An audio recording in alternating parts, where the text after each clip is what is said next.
സ്തോത്ര ഗോവിന്ദ നാമ സങ്കീർത്തനം. ഗോവിന്ദ ഗോവിന്ദ സർവത്ര ദേവീ നാമ സങ്കീർത്തനം. ജയ ജയ മഹാദേവി. ഇന്ന് നമ്മള് വിശ്വരൂപ ദർശനാണ് കാണാൻ പോകുന്നത്. വിശ്വരൂപ ദർശനം ദേവിയുടേതാണോ ദേവന്റേതാണോ എന്നറിയില്ല, നോക്കാം. ആണ് പറയണു, ദേവി എൻ്റെ മായാശക്തി കൊണ്ടാണ് കേട്ടോ ബ്രഹ്മാണ്ടവും ചരാചരങ്ങളും ചരിക്കുന്നത്. എന്നാൽ മായക്കൊറ്റക്ക് നിൽക്കാൻ സാധ്യമല്ലല്ലോ. ആ മായ എന്നിൽ നിന്നും ഭിന്നവുമല്ല. സത്യത്തിൽ ബ്രഹ്മം മാത്രമേ ഉള്ളൂ. ഞാൻ സൃഷ്ടി ചെയ്യുന്നു, അല്ലെങ്കിൽ ജനനവും മരണവും നിരന്തരമായി തുടരുമോ? ഇല്ലല്ലോ. ഉപാധികളുടെ ഭേദം കൊണ്ട് വ്യത്യസ്തമായി തോന്നുന്നെന്ന് മാത്രമാണ്. ഉദാഹരണമായി ഘടത്തിലെ ആകാശവും പുറത്തുള്ള ആകാശവും ഒന്ന് തന്നെയല്ലേ? സൂര്യന്റെ രശ്മി എല്ലാ വസ്തുക്കളിലും ഒരേപോലെ എത്തുന്നുണ്ടല്ലോ. അതിന് ശ്രേഷ്ഠനും ഇന്ത്യൻ എന്നുള്ള വ്യത്യാസമില്ല. അതിങ്ങനെ എല്ലാത്തിലും ദുർഗന്ധമുള്ളിടത്തും സൂര്യന്റെ രശ്മി ദുർഗന്ധമുള്ളിടത്തും ഉണ്ടാവും. വൃത്തികെട്ട സ്ഥലത്തും രശ്മി ഉണ്ടാവും, നല്ല സ്ഥലത്തും രശ്മി ഉണ്ടാവും, പ്രകാശിക്കുന്നു പറഞ്ഞതുപോലെ. അതുപോലെ തന്നെയാണ് കാറ്റും. ബുദ്ധി കൊണ്ട് ചെയ്യുന്ന വൃത്തികൾക്ക് കർത്തവ്യത്വം ആത്മാവാണെന്ന് വിജ്ഞർ അറിവുള്ളവർ പറയുന്നു കേട്ടോ. മായയാകുന്ന അജ്ഞാനം കൊണ്ട് മൂഢന്മാർ ഈശ്വരനിലും ഭേദം കൽപ്പിക്കുകയാണ്.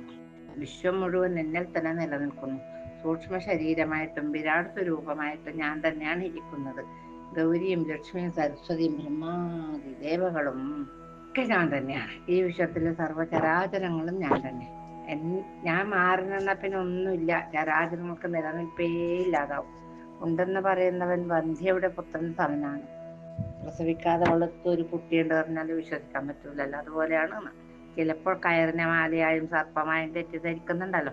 അതുപോലെയാണ് എൻ്റെ രൂപവും. വസ്തു ഒന്നേ ഉള്ളെങ്കിൽ പലതായി തോന്നുന്നെന്ന് മാത്രം. അതാണ് മായ. ദേവി അവിടുത്തെ സമഷ്ടി രൂപത്തിലുള്ള രൂപം ഞങ്ങളോട് കരുണയുണ്ടെങ്കിൽ കാണിച്ചു തരണം എന്ന് പറയുന്നു. ഹിമവാൻ പറയുന്നു, എല്ലാവരും ദേവന്മാരൊക്കെ പോയിട്ടുണ്ടല്ലോ. അപ്പൊ ഹിമവാന്റെ അപേക്ഷ കേട്ട് എല്ലാവർക്കും സന്തോഷമായി. ദേവിയുടെ വിരാട് രൂപം കാണാൻ എല്ലാവർക്കും കൗതുകമായി. ദേവി തന്റെ വിരാട് രൂപം കാണിച്ചു കൊടുക്കുന്നു. ദേവിയുടെ ശീർഷം സ്വർഗം, കണ്ണുകൾ സൂര്യചന്ദ്രന്മാർ, ദിക്കുകൾ ചെവി, വേദം വാക്ക്, മരുത്ത് പ്രാണൻ, വിശ്വം ഹൃദയം, പൃഥിവി യഘനം, നഭസ്ഥലം നാഭികൂപം, ജ്യോതിശ്ചക്രം മുരസ്, ഗ്രീവാതടം മഹർലോകം, ജനലോകം ലാലാടം, ഇന്ദ്രൻ തുടങ്ങിയവർ പാണികൾ, ശബ്ദം ശ്രോത്രപുടങ്ങൾ, നാസാപുടങ്ങൾ, അശ്വിനി ദേവകള് ഗന്ധവും ഘ്രാണവും, മുഖം അഗ്നി, കൺപീലുകൾ രാപ്പകലുകൾ, ചില്ലി വില്ലാട്ടം ബ്രഹ്മസ്ഥാനം, പുകൾ താലും, രസം ജിഹ്വ, യമൻ ദംഷ്ട്രകൾ, പല്ലെല്ലാം മായയുടെ ചിരിയാണ്.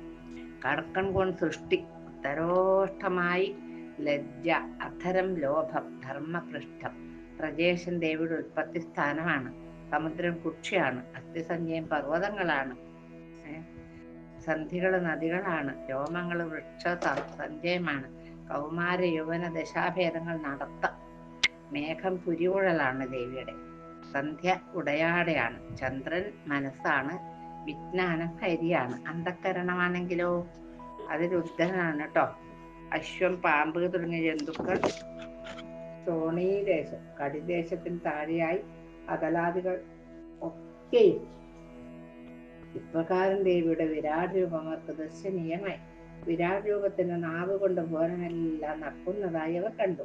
ദംഷ്ട്ര കൊണ്ട് വലിയ ശബ്ദമുണ്ടാക്കിയും 1000 കണ്ണും 1000 തലകളുമായി തീപ്പാർന്ന നയനങ്ങളോടുകൂടിയും കൈകളിൽ പലതരത്തിലുള്ള ആയുധങ്ങൾ ഏന്തിയും കൊണ്ട് സൂര്യകോടി പ്രഭയുള്ള വിരാട് രൂപം എല്ലാവരും കണ്ടു. ഈ വിരാട് രൂപത്തെ കണ്ട് പേടിച്ചു ദേവന്മാര് കേട്ടോ. അവർക്കിത് ദേവിയാണെന്ന് ഓർമ്മ പോലെ ഇല്ലാതായി. ആ ദേവിയുടെ 4 ഭാഗത്തു നിന്ന് വേദങ്ങൾ സ്തുതിച്ചപ്പോൾ ദേവന്മാർ മൂർച്ചയിൽ നിന്നുണർന്നു, ബോധം കെട്ടുപോയി. ദേവി വിരാട് രൂപം കണ്ടിട്ടാകുമ്പോ ദേവന്മാരെ സ്തുതി കേട്ടിട്ടാകുമ്പോ ഉണർന്നു. ശ്രുതിമധുരമായ വേദസ്തുതി കേട്ട് വാനവർ ധൈര്യം സംഭരിച്ച് കണ്ണീർ വാർത്ത് ഗദ്ഗത കണ്ഠനായി ദേവിയെ സ്തുതിക്കാൻ ആരംഭിച്ചു. അവരെ സ്തുതിക്കാൻ തുടങ്ങി. അമ്മയെ ക്ഷമിച്ചാലും അവിടുത്തെ വിശ്വരൂപം കണ്ട് ഭയപ്പെട്ടിരിക്കുകയാണ് ഞങ്ങളെങ്ങനെ അവിടുത്തെ വാഴ്ത്തും? അവിടുത്തെ ശക്തിയെപ്പറ്റി അവിടത്തേക്ക് തന്നെ അറിയില്ല. അപ്പോൾ ഞങ്ങൾക്ക് എങ്ങനെ മനസ്സിലാവാനാണ്? ഭുവനേശ്വരി നമസ്കാരം. സർവവേദാന്ത സംസിദ്ധേ ശൃംഗാരരൂപിണി ഇതാ നമസ്കരിക്കുന്നു ഞങ്ങള്. ഈ പ്രപഞ്ചം മുഴുവൻ ആരിൽ നിന്ന് ഉത്ഭവിച്ചുവോ ആ ദേവിക്ക് നമസ്കരിക്കാം, തൊഴാം. ഈ വിരാട് രൂപത്തെ സംഹരിക്കും അമ്മേ. ദേവി അവിടുത്തെ സുന്ദരമായ പൂർവ്വരൂപം കാണിച്ചു തന്നാലും കാണേ വേണ്ട. അർജുനൻ ഭഗവാനോട് പറഞ്ഞതുപോലെ, കാണണ്ട കൃഷ്ണ, എനിക്ക് കണ്ടത് മതി. ഈ വിരാട് സ്വരൂപം കാണണ്ടായിരുന്നു. അങ്ങയുടെ 4 കൈകളോടുകൂടിയ ആ രൂപം കാണണം എന്ന് പറഞ്ഞില്ലേ അർജുനൻ? അതുപോലെ അമ്മയോട് ഇവര് പറയുന്നു.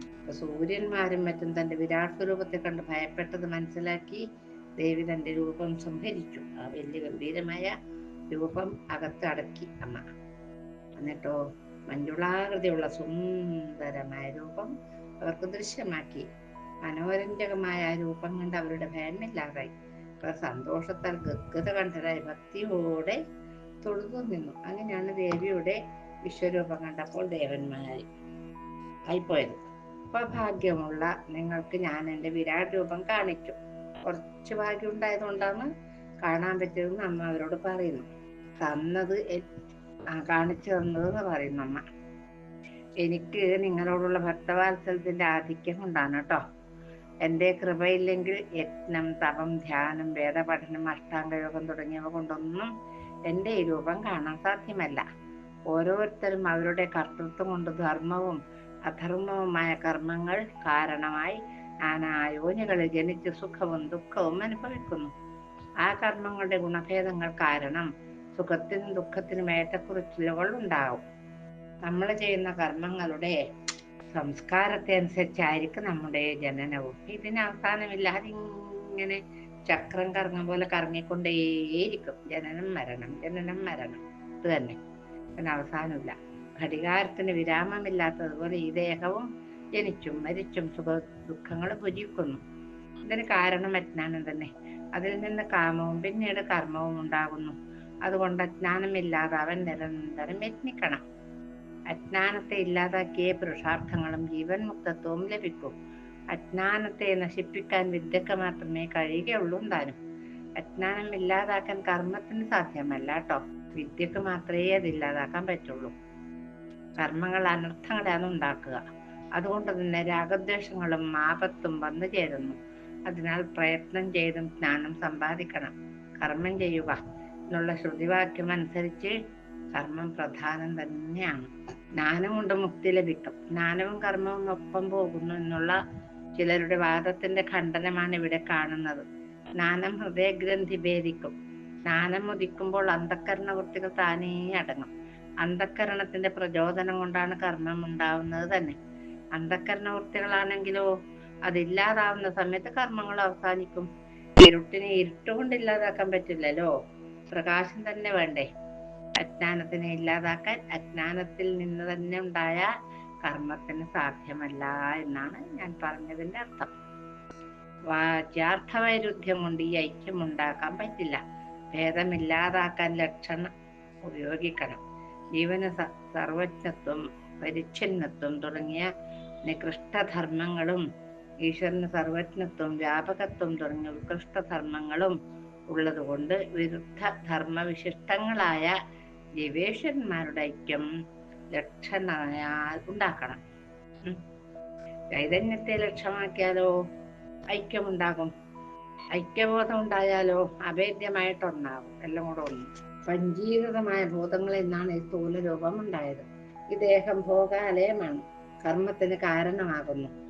ജരാവ്യാധികൾ ചേർന്നതാണ്. മായാബലം കൊണ്ട് മിഥ്യയായി വിരാജിക്കുന്നു. ഈ ദേഹത്തിനാണ് പറഞ്ഞത്. ജരയും വ്യാധിയൊക്കെ ജനിക്കുമ്പോഴേ ഉണ്ടാവുന്നതാണ്. ജരയും വ്യാധി സമയമാകുമ്പോൾ അത് ഉണ്ടാവും, കാണും പുറത്ത്.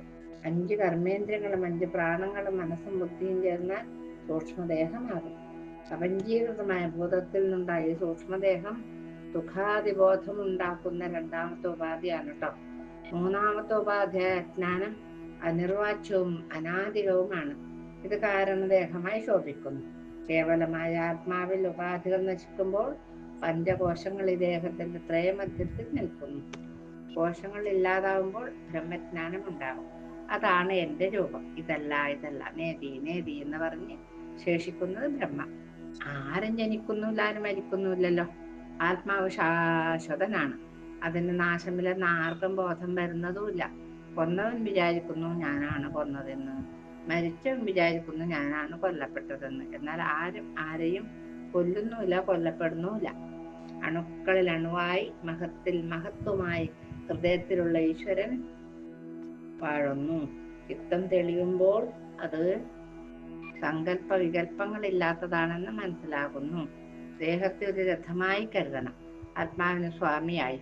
മനസ്സിനെ കടിഞ്ഞാണുമായും ബുദ്ധിയെ സാരഥിയായും കാണുക.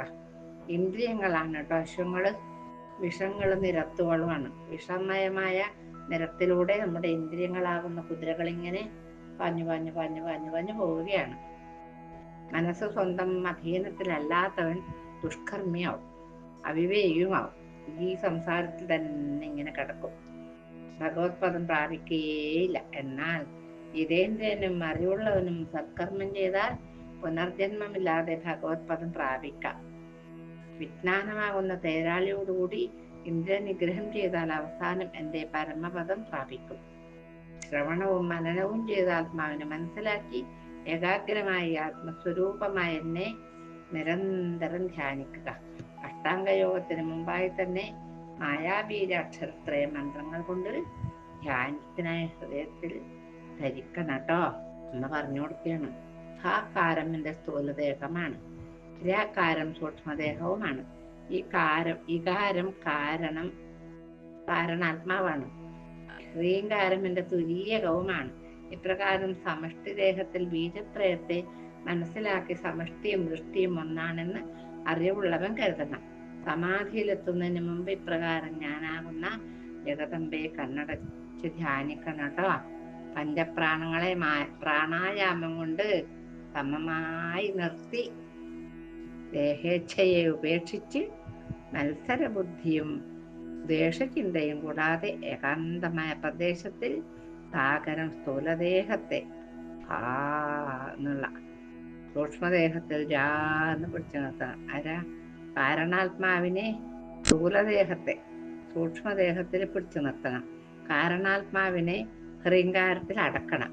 ചൈതന്യവത്തായ ശിഖാമധ്യത്തിൽ രണ്ടില്ലാതെ അഖണ്ഡമായ സച്ചിദാനന്ദത്തെ ധ്യാനിക്കണം.